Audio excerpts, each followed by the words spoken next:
Hello, what's up, what's up? Dahil nga ngayon po ay Sabado, it's Sabado day, kaya it's Munggo day. Ayan, nagpapakulo po ako ng munggo mga kaprito at tinatanggalan ko po yung balat para mas masarap daw, mas maganda ayaw kasi ni kuya na hindi tanggalan ng balat kasi pag kinulam mo nga naman magaspak.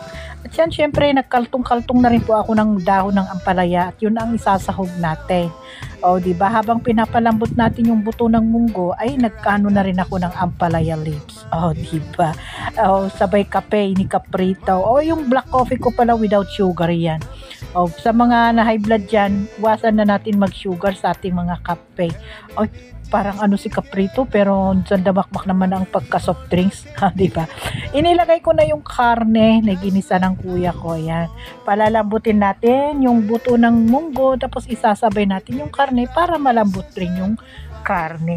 Ganyan po ang way ng pagluluto na na-adapt ko po sa aking kuya. At yan ang habang pinapalambot natin yung munggo at karne, ay naghugas na rin po tayo ng ating mga hugasin. Yung rice cooker natin, hinugasan ko na at magsasaing na rin tayo. O diba, ganyan po ang araw-araw na ginagawa ko mga kaprito. Sabi ko nga, lagi paulit-ulit na ganyan po ang trabaho ng mga nanay, paulit-ulit pero hindi po nakakasawa. Dahil yan talaga ang trabaho natin. O diba, ang dami mong dada. Eh syempre nanay ka, diba, ganyan talaga. Ayan, at pagkatapos natin ilagay sa rice cooker yung punasan muna natin para hindi po tayo mag-ground. Diba? Sinong kagaya ko. At pagkatapos nga niyan ay si Diamond gustong maligo kaya yan pinaliguan ko.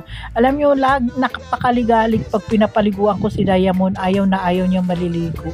Kaya yan, puro ligalig. Tignan nyo. Diyos ko po, Diamond, kailangan mo maligo kasi ang dungis-dungis mo na, 3 araw kang hindi naligo. Ayan. At yan na nga, pagkatapos kong naligo, ay hindi ko na pala pinakita yung pagkain namin ng lunch. Diretso ligo na, mga 2:00 na yan at merienda time na yan. Nagutom kasi ako, kaya yan. May biko naman na merienda, ayan. O, lalaki ng subo ni kaprito. Diyos ko, ay nahulog. Yan kasi di ka namimigay kaprito. Ayan. O, diba? Tingnan nyo, pawis na pawis pa. Ganyan ang araw-araw ko pagdating ng 2:00, pag may merienda tayo. Pero pag wala, di wala. O, diba? O, ganyan lang naman ang buhay. Pag meron, okay. Pag wala, okay pa rin. O, diba? Ay, naku po, laki ng subo ni kaprito. O, pawis na pawis talaga. Kasi napakainit kahit bagong ligo mo pa lang. Pinagpapawisan ka na dahil nga mainit ang panahon kahit December na.